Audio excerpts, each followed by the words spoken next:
আজকে তোমাদের সাথে অনেকদিন আগের একটা দারুণ আর মজার দিনের গল্প শেয়ার করতে চলেছি। সকাল সকাল মায়ের হাতের গরম গরম এগ রোল খেয়ে বেরোলাম ক্লাসের দিকে।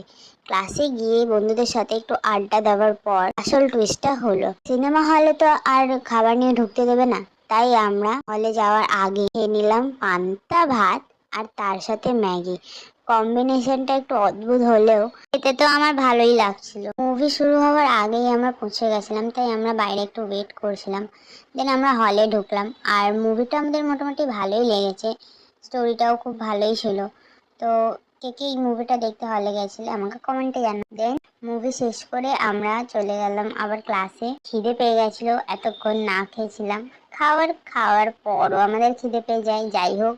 তো আমরা খেয়ে নিলাম জ্যাম, পাউরুটি, চকলেট কেক আর লুচির আলুর দম। তারপরে আমরা ফিরলাম বাড়ি, কারণ আমার জন্য কেউ ওয়েট করে। দেখা হচ্ছে কালকের ভিডিওতে গাইস, টাটা।